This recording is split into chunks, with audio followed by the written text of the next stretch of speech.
Good evening and welcome to The Story. I'm Evan Watson. What does it take to be a politician? And at the national level, a member of Congress. Beyond the basic requirements, is there a level of competency we expect from our representatives? One of our local reps thinks so, and it's our big story tonight.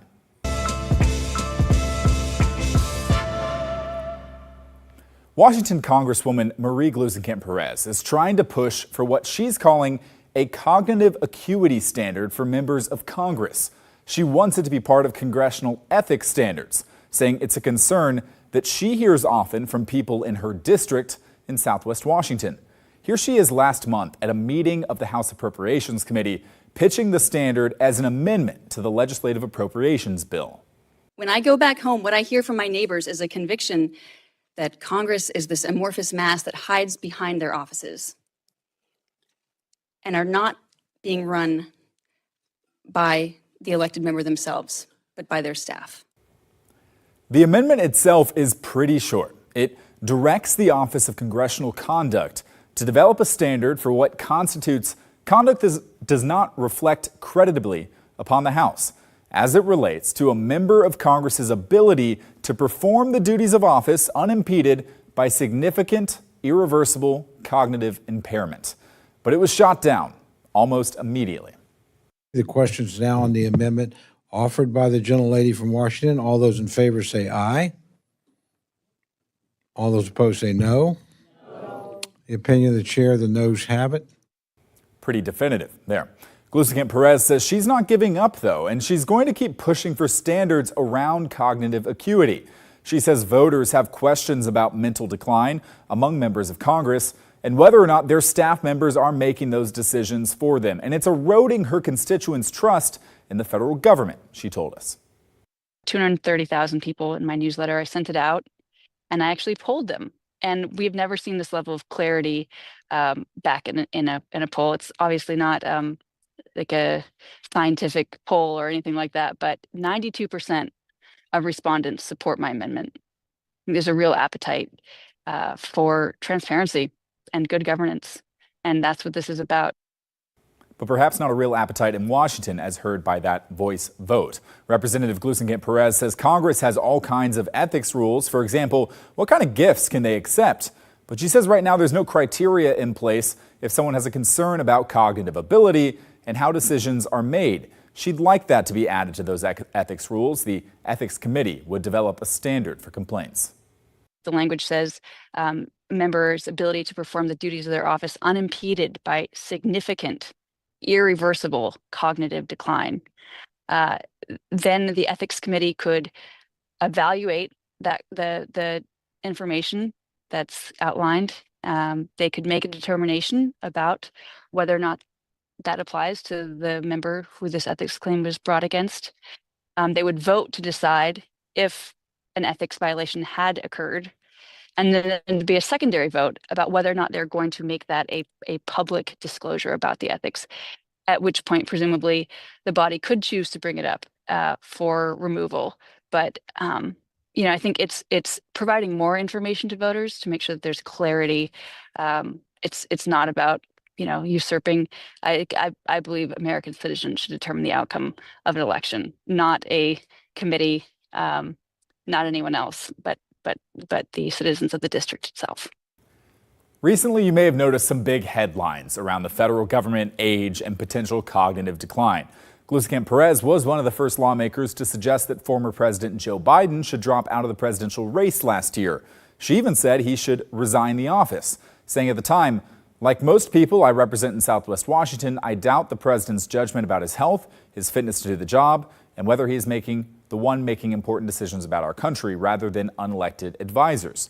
She pointed to other examples too, like Republican Congresswoman Kay Granger, who was struggling with dementia and living in an assisted living facility for months before anyone noticed she stopped showing up in D.C. That story was broken by the Dallas Express earlier this year, a small local news outlet in Texas. And Representative Eleanor Holmes Norton from D.C., who at 88 years old rarely attends committee meetings and has appeared to struggle publicly with memory and understanding. Gluesenkamp Perez says her amendment is not about age, explaining there are many older members of Congress who are doing well, but that some didn't see it that way. I was disappointed. I mean, there were definitely some hard questions. Some people did take it as a personal attack, but this is not about an individual member. This is about the body itself having the self-respect and the transparency to voters about what is who is making decisions in Congress. So what do you think? Are you concerned about cognitive decline in Congress or other governments? Should there be ethics rules around cognitive function? If so, how would you shape those? We want to hear from you. Email us at thestory@kgw.com or leave us a voicemail, 503-226-5090. Let's talk about immigration now. Analysis from the New York Times shows a 320% increase in immigration arrests in Oregon since January, and a 65% increase in Washington. With berry season underway right now, some local farmers are concerned that fears around ice activity could threaten the entire harvest. Katie Bolton and her cousin Will Unger run Unger Farms in Cornelius. Their picking crew is the backbone of their business. Bolton says she has enough workers this year, but she is concerned about future seasons. We were very worried before the season started if employees would be coming or if there would be a lot of people that might decide not to. So, I mean, it was a little bit of we let a breath out when we did get applicants those first couple days and people were coming out to work and all of that kind of stuff. And I mean, unfortunately, the contingency for the berry farm isn't very good. I mean, if we don't have workers to pick the berries, then we don't have a business. Crew Supervisor Manuel Nava-Gonzalez says workers at the farm and in the community don't always feel safe. So people is really worried about it, and they've been asking to us, but we're warning people, just don't talk to anybody else. If they have to come here to the farm, we're not letting go in until they got an order for somebody else. But yes, people is really worried about that. Bolton says no one's allowed on the farm's property without permission. Meanwhile, a Portland mom and her 4 young kids were detained during a family meeting at a park on the U.S.-Canadian border, according to family friends.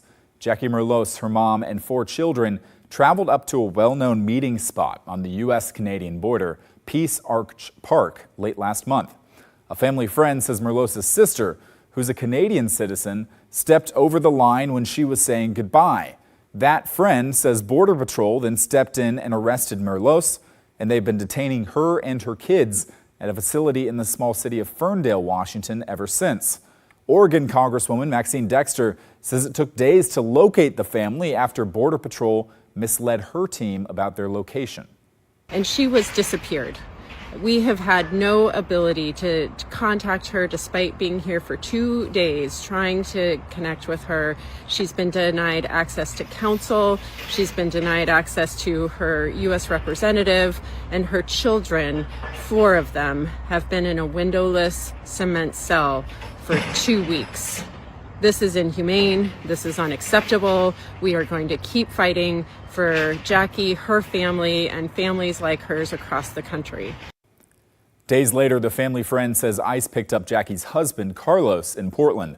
A Customs and Border Protection spokesperson says the mother was arrested for trying to smuggle, quote, illegal aliens into the U.S. In a statement, they added, her children were present during the smuggling attempt, and she requested the children remain with her during detention. A Washington state agency is providing ICE and other Homeland Security departments with access to private driver's license and vehicle information in Washington. If ICE is using that search tool to track down undocumented residents, that is against the law. Here's Kristen Goodwillie from our sister station in Seattle. They're taking a lot of people that have no criminal records. Jose, who lives in South King County and works in the restaurant industry, has been undocumented for almost 20 years. He's not showing his face because he's terrified by the ICE raids we've all seen. Get out. He wonders if Washington really is a sanctuary state where local agencies aren't supposed to help the federal government deport people. You can! Pretty sure that there's a lot of agencies that works with them. He's right. Despite being a sanctuary state, the King 5 investigators found the Department of Licensing, where you get a driver's license or register your car, is sharing private information with Homeland Security, ICE, and Border Patrol. Is it concerning to you? I think, not only for me, but the whole community. Governor, act now! Protests erupted across Western Washington in 2018 during the first Trump administration, after legislators came down on the Department of Licensing, or DOL, for violating a state executive order that put undocumented immigrants at risk. Protect our privacy rights! DOL was giving the feds access to personal data used to arrest and deport people. State records show after that, DOL canceled many of those agreements or accounts. But a King 5 investigation has found sometime later in 2018, DOL quietly reopened some of them. State records show accounts with ICE, Border Patrol, and 3 other Homeland Security departments are back open, and business is brisk. Since Trump's election in November, the Fed's use of them skyrocketed 188%. Looking just at ICE's account, in November 2024, agents searched for driver and vehicle records about 500 times. This May, that number tripled to more than 1,600 searches. They should stop. They should stop because it's all about trust. The Department of Licensing declined our request for an on-camera interview, but in emails, they insist they're following state and federal laws. They said an increase could be due to significant variability in monthly searches and because of Trump, that the data crosses 2 presidential administrations with 2 different immigration ideologies. And remember, it is firmly in state policy that DOL's information is not to be used for immigration purposes. As ICE is ramping up their enforcement actions in our state, the last thing we want is for them to be able to search a treasure trove of information about home addresses. Jenny Pasquarella is the legal director of the Clemency Project, a nonprofit that represents undocumented immigrants. I reached out to more than a dozen immigration experts who say they had no idea DOL was working with the federal government again. It is critical that we ensure that that information is walled off so that people don't fear accessing it. I asked DOL if they were concerned about the increase in the feds looking up their data. In an email, they said anyone using their database must promise they're not using it to deport people. Immigration enforcement can search their database for a person, license plate, address, or vehicle only if they agree to use the info for purposes that are legal in Washington. For instance, investigating a crime like human trafficking or drug smuggling. Look what's happening, bro. While the federal government considers being undocumented a crime, Washington doesn't. Advocates worry the surge in searches is being used for deportations. If it's criminal activity, then they should be able to do it through the warrant process. State Senator Rebecca Saldana is one of the sponsors of a 2018 law, the Keep Washington Working Act. It cemented into law that state agencies are not to cooperate with federal programs that target residents on the basis of immigration or citizenship. And if it's not against the law, is it against the intent? Those accounts do seem to be against the spirit of Keep Washington Working. There's always a concern that we're not sure if we're gonna come back. Jose did recently get his green card, but says that's no guarantee he can stay. He's calling on lawmakers to stop what he sees as a betrayal of Washington's sanctuary promise. They're breaking families. They're tearing families apart. DOL says it's following the law, but if you want to know whether ICE is or isn't using the driver's license information to track down and deport people, it's pretty much the honor system. ICE and Homeland Security do get audited by themselves, so they're regulating themselves. DOL says if they find out the feds are misusing the data, they will cancel the agreement. Still ahead on the story, an update on wildfires burning in Central Oregon, and we're checking in with Matt Safino, who has an update for us as the week heats up.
A wildfire burning near Madras has triggered level 3 go now evacuation orders for parts of Jefferson and Wasco counties. The Cram fire was first spotted around 5:30 last night. As of this morning, the fire has grown to 4,500 acres and it's 0% contained. Here's a look at that evacuation map. The areas in red are level 3 go now evacuations. This is east of Highway 97 and south of Highway 293. Also in Central Oregon, the Highland fire, burning 2 miles south of Prineville, has charred about 700 acres, down from earlier estimates, and is 5% contained. Crews say they are making good progress with no reports of any structures lost. Evacuation orders there remain in place. Let's go now to Chief Meteorologist Matt Zaffino. Hey, Matt, we're looking at a hot week ahead for us in the metro area. Is that correct? Absolutely, Evan. Yeah, well, not the whole week. So that's the good news is it's going to be 2 super hot days. Then we'll begin a gradual cool down too. So which is, better than having a week of 90-degree weather like we did around the 4th of July last year. So we got a weather impact alert, but just for Tuesday and Wednesday. It'll be excessively hot, especially on Wednesday as we climb into the upper 90s on that day. That means the heat risk is high. So anybody that is affected by hot weather, health reasons, what have you, you're going to notice this and you're going to want to try to take it easy if you can, which is why we're suggesting if you can, don't overexert yourself, especially in the afternoons tomorrow and on Wednesday. Stay hydrated, of course. That just makes you feel better. Stay cool. And if you have elderly folks in your world, keep an eye on them. Make sure they have adequate access to cooling conditions because we always see problems with, not always, but oftentimes it's the elderly that are hit hardest by hot weather like this. Outside right now, though, we cooled off nicely. Got to remember, Evan, yesterday we hit 95. Today we topped out at 81. We're back in the 70s. We're running 16, 17, 20 degrees cooler than 24 hours ago, which is great. Otherwise, this would have been a longer stretch of 90-degree weather. As I mentioned, our high today, 81. Super pleasant. Hot weather bottled up in Pendleton, the Dalles, and down in Medford where it was 102. They're going to be 105, maybe 110 in southern Oregon as we go over the next couple of days. Now, tomorrow morning, we might even have some low clouds around ever so briefly, but then watch what happens. The winds go offshore. This is when it really gets hot. We get that offshore flow, absolutely zero influence from that cooler air out over the ocean. The one good thing about this is the winds will begin to die down tomorrow and tomorrow night in eastern Oregon. So for those fighting the fire, hot weather's not great, but there's no lightning in the forecast. And if the winds back off, the crews can make some progress even with the hot conditions. They're going to have some pretty good wind tomorrow out of the north, different direction than what we had today, but then the winds will go light on Wednesday and stay that way pretty much for a day or so. And then by Wednesday night, notice, no longer do we have the offshore winds. By then, we're already getting the onshore winds from the west and northwest kicking back on in. So that'll be the end of this little heat wave. Wednesday night and into Thursday morning, we should be done with it. Still about 90 on Thursday, but not nearly as hot as Wednesday. Hey, here's smoke from the Cram fire north of Prineville here. See all the wind is blowing it on off to the east like that? The wind direction's changing means that we may get some wildfire haze in our sky. This is the modeling on wildfire smoke as we get more of a northerly flow. So fires up in Washington and B.C. may make our sky a bit hazy for a time tomorrow. You saw that big plume from the fire here, the Cram fire, but that's moving on off to the south. I don't think we'll get any smoke from that fire itself. So the record for tomorrow is 103. That'll remain intact. The record for Wednesday will remain intact. The overnight low on Wednesday morning is 70. Now, I think we'll get a little bit cooler than that as we drop into the upper 60s, but still, it's going to be a very warm night. Tuesday night and into Wednesday morning, we'll have to watch out for that. But the cool down will begin on Thursday, Evan. Got it. Thank you, Matt. Appreciate it. You bet. When we come back, meet a musician from Ukraine. Now living in Vancouver, he was forced to sell his cello after war broke out. How the local music community is making sure the music doesn't stop.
The KGW school supply drive is gearing up to come back real soon, but we need your help so we can help send students back to the classroom with everything that they need.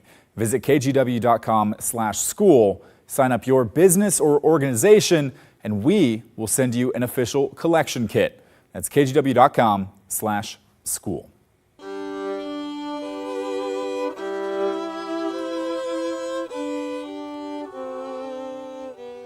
A local musician is starting over after he made the heartbreaking choice to sell his cherished cello to keep his family safe, he says, while escaping the war in Ukraine. Catherine Cook and photojournalist Dan Arusha share his journey as he picks up the pieces one note at a time. Tuning up in the orchestra pit and warming up on stage. All of it brings riffs of excitement for cellist Nikolai Dorosh. On this night, the Broadway Rose Theater Company will present Waitress. I'm happy to be here because it's really interesting music and really high quality musician. And yet, it's a world away from where Nikolai was just 3 years ago, living in Ukraine and performing around the world with the Ukraine National Symphony. All of it changed when Russia invaded Ukraine. Nikolai remembers the explosions as he gathered up his wife and kids. Said them, wake up, we go to travel. One of the few items Nikolai packed was his beloved cello. Made by a renowned German craftsman, it cost him around $40,000. But as they fled for the U.S., Nikolai sold it to help support his family. It was one of the hardest decisions in my life. But my kids, my family, it's number one. For quite a while, Nikolai set aside his music. He took other jobs like rideshare driving as his family started over in Vancouver. Then, in a twist of fate, he met PSU cello professor Hamilton Chaffetz. So my former student reached out to me and said, there's a cellist here who came recently from Ukraine. Maybe you should meet him. By then, Nikolai had purchased a student cello just so he could play again. Hamilton connected him with community orchestras and other opportunities to rebuild his career. When I heard him play, I was just so impressed with not only how well he played, but what he was communicating. You know, Hamilton became for me, I call him my musical father. With each opportunity to play, we are incredibly lucky to have him. Nikolai is one step closer to what he lost. That includes his beloved cello. Those here understand. A musician's instrument is their heart and soul. He started this GoFundMe hoping to raise enough money to buy a new cello from the same craftsman. It's true, Nikolai is a world away from his past, but now he knows. Continue playing. All the world's a stage. As long as I can. A musical family here in the Portland area. By the way, if you have an idea for Catherine and Pacific Storyland, get in touch. You can text us at 503-226-5088 or email pacificstoryland@kgw.com. That is the end of our show. Thank you so much for watching tonight. If you ever miss an episode of The Story at 6:30, we re-air that episode at 8:30 and 10:30 at night over on our TV app and streaming app, KGW+. It will also air there the next day at 11:30 in the morning. You can download the free KGW Plus app right now on Roku, Apple TV, and Fire TV. Blair will be back with you tomorrow night. Until then, look out for each other, and I'll catch you next time.